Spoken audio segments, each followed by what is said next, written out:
ये 11th fourth semester में आपका TPA 1882 पेपर आपका थर्ड है और इसके अंतर्गत जो हम बता रहे हैं आपका शाश्वतता के विरुद्ध नियम, ठीक है ना। तो सर्वप्रथम हम शाश्वतता क्या है, इसका अर्थ क्या है, इसकी मीनिंग क्या है, इसके बारे में आपको हम बताते हैं। शाश्वतता मतलब ये होता है, इसके पीछे उद्देश्य क्या होता है कि कोई भी व्यक्ति अपने संपत्ति को अहस्तांतरणीय बना देना चाहता है, ठीक है ना। तो शाश्वतता तमाम उन लोगों की इच्छा का परिणाम है जो उसके जीवन काल के बाद भी अपनी समाज से अपनी संपत्ति के उत्तराधिकारी को जो है विनियमित करना चाहते हैं, ठीक ना।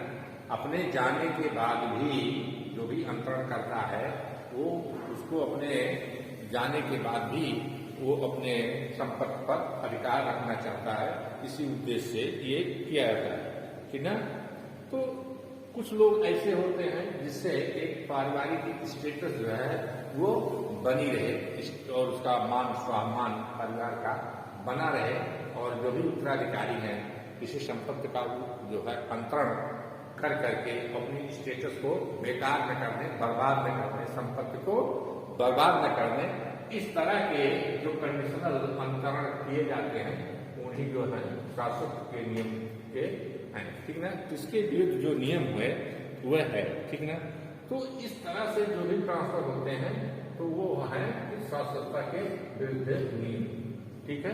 तो इस तरह के जो भी ट्रांसफर होते हैं तो वो जो है वो मान्य नहीं, ठीक है ना।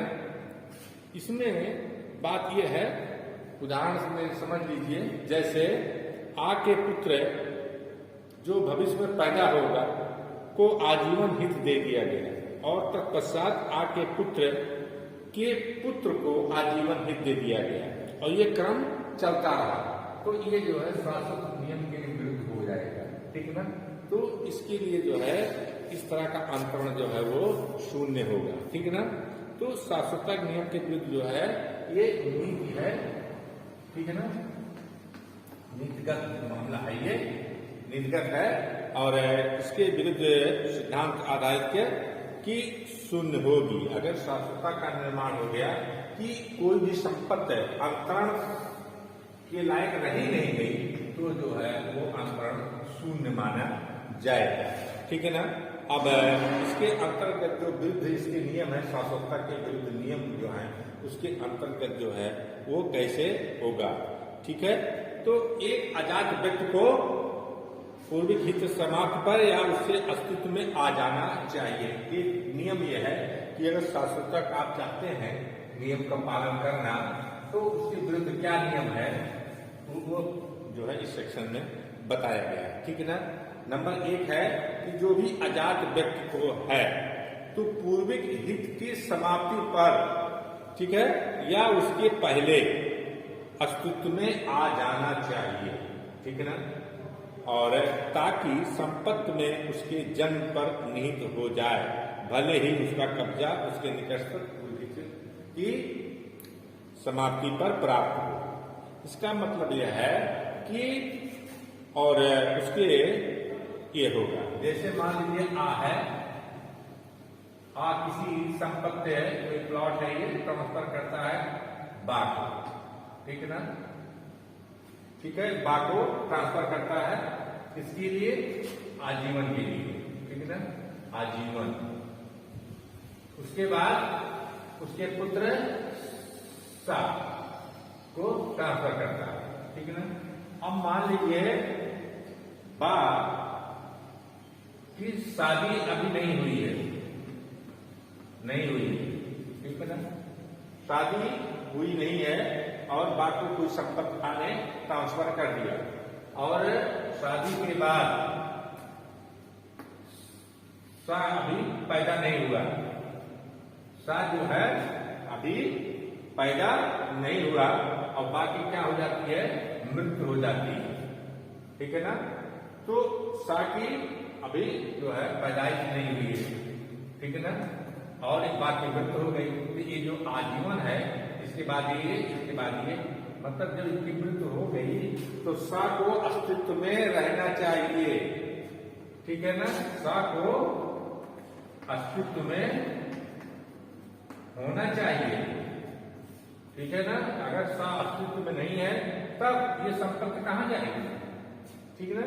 तो इसके पूर्व या उसकी समाप्ति पर जो इसका है संपत्ति में स्वत्व है, उसकी समाप्ति पर सा का अस्तित्व होना चाहिए, पूर्व में अस्तित्व में आ जाना चाहिए, या उस समय जिस समय जो है उसकी समाप्ति हो जाती है तो उसका हित जो है वो होना चाहिए, अस्तित्व में सा का होना चाहिए, ठीक है ना। तो ये आपका है नंबर 1 का एक नियम। दूसरा नियम यह है कि, और दूसरा है कि परंतु अंतरणकर्ता यह चाहता है कि संपत्ति किसी शिष्य में निहित न हो, यह धारा 20 में पूर्ण स्पष्ट कहते हैं, जब तक अंतरण से प्रतिकूल आसन प्रतीत हो, ठीक ना। तो यह है कि जब तक 18 ईयर्स न हो जाए, क्या हो जाए, जब तक ये है कि जो है न्यास होती, जब तक वो 18 ईयर्स है शिशु न हो जाए तब तक जो है वो संपत्ति जो है वो प्राप्त कर ले। जैसे मान लीजिए आप ट्रांसफर करता है बा को, और बा का लड़का है सा, ठीक है ना। इसकी उम्र क्या है 10 साल, 10 ईयर्स है, और ये ट्रांसफर किया इस आशय के साथ किया कि जब तक ये जो है 18 ईयर्स नहीं प्राप्त कर लेगा तब तक इनके पास, और जैसे ही 18 ईयर्स प्राप्त कर लेगा ये संपत्ति का मालिक कौन हो जाएगा, ये हो जाएगा सा, ठीक ना। तो इस तरह से भी जो है वो हो सकता है, ठीक ना। अब एक उदाहरण के माध्यम से हम आपको स्पष्ट करेंगे। एक संपत्ति में का को आजीवन हित दिया जाता है, उसके पश्चात खा को आजीवन हित दिया जाता है, उसके बाद गा को आजीवन हित दिया जाता है, ठीक ना। उसके बाद गा के सबसे बड़े पुत्र अजात को पूर्ण रूप से दिया जाता है। तो शाश्वतता नियम जो वृद्ध नियम है उसके अनुसार पहले जो चीज होनी चाहिए हुआ कि गा के अजात पुत्र को गा के आजीवन हित की समाप्ति पर या उसके पहले अस्तित्व में आ जाना चाहिए, ताकि अपने जन्म तिथि पे संपत्ति में निहित हित प्राप्त कर सके, ठीक ना। इस प्रकार का होना चाहिए, जैसे का, खा और गा, ठीक है ना। तो जब उसका लड़के के हित जाएगा तो उसको अस्तित्व में पहले हिस्से ही आना चाहिए, बीच में गैप नहीं होना चाहिए। ये आपका शाश्वतता नियम के विरुद्ध नियम है, ठीक है ना। और इसकी क्या है, और परंतु ये जो है अंतरण जो है इस तरह से होते हैं। गा के जीवन काल में और उसके पश्चात गा के पुत्र के न्यास के लिए जब तक कि वह 18 वर्ष का न हो जाए, ऐसी स्थिति में गा का पुत्र अपने जन्म निहित हित न प्राप्त करे समासित हित पाया जाएगा, और वो 18 ईयर्स कंप्लीट करेगा तभी जो है वो जो है हित पाएगा, तभी उसका जो है ये इंटरेस्ट होगा उसमें प्रॉपर्टी, ठीक है ना। तो इस तरह से है। अब बात आती है कि शाश्वतता अवधि की सीमा क्या है, ठीक है ना। कितने समय की संपत्ति बधी रहेगी और उसका अंतरण नहीं हो सकता है। अंतरण किस से, और जब तक संपत्ति अंतिम हिताधिकारी जो है समाप्ति पर उसके पूर्व जन्म लिखा है नहीं हो जाती, ये शाश्वतता की अवधि मानी जाएगी, ठीक है ना। जहां से संपत्ति ट्रांसफर हुई और जहां लास्ट में जो है अंतरण जो प्रक्रिया वो समाप्त हो जाए, तो उतनी अवधि जो है वो शाश्वतता का जो अवधि मानी जाएगी, ठीक है ना। जैसे उदाहरण के रूप में हम आपको बता रहे हैं, जैसे का अपनी संपत्ति जो है वो खा को जीवन काल के लिए देता है, ठीक है ना। खा जीवन काल के लिए, जीवन काल के लिए, ठीक है। का दिया खा को जीवन काल के लिए, ठीक है ना। उसके पश्चात गा के जीवन काल के लिए, उसके पश्चात गा के जीवन काल के लिए, ठीक है ना।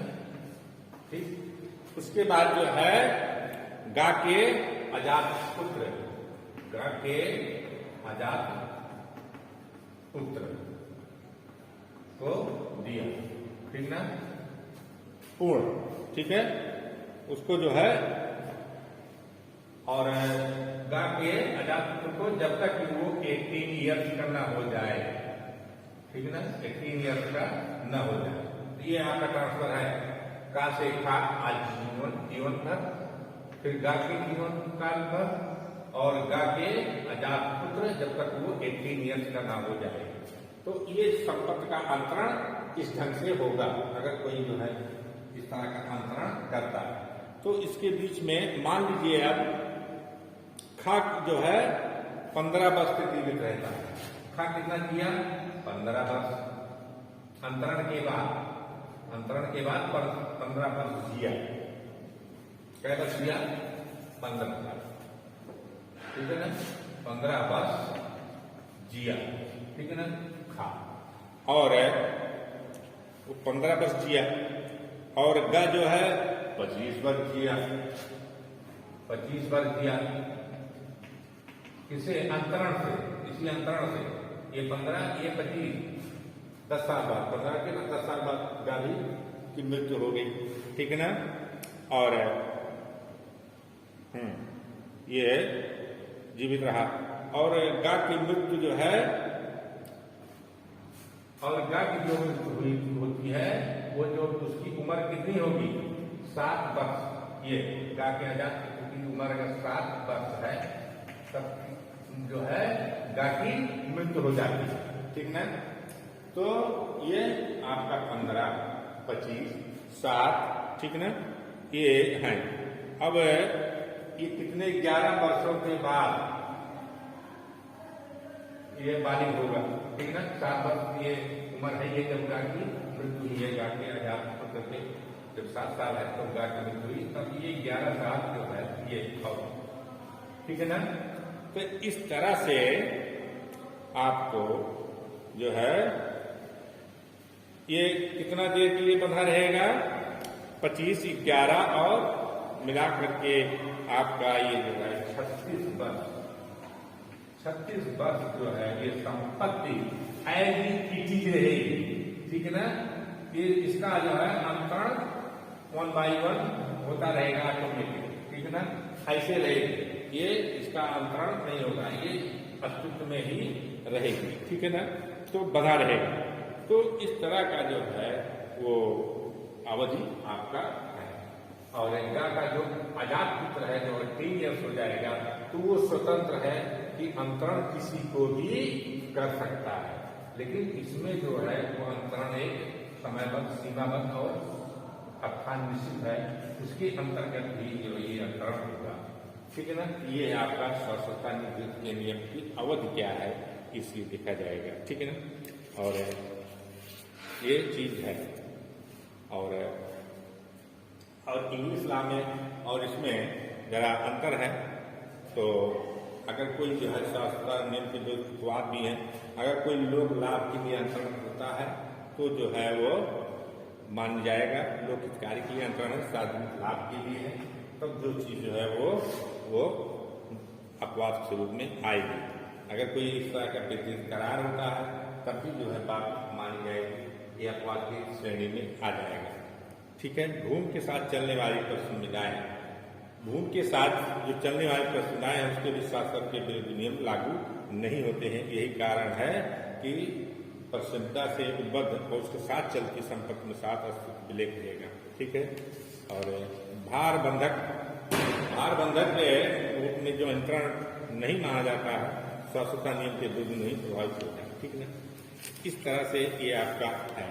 तो ये शाश्वतता जो नियम है ये जो है बहुत ही महत्वपूर्ण है आपका, और इस नियम के तहत जो है कोई भी व्यक्ति जो है अपने को, अपने उत्तराधिकारियों को, अपनी संपत्ति को एक रेगुलेट कर सकता है और इस तरह से, ठीक है ना।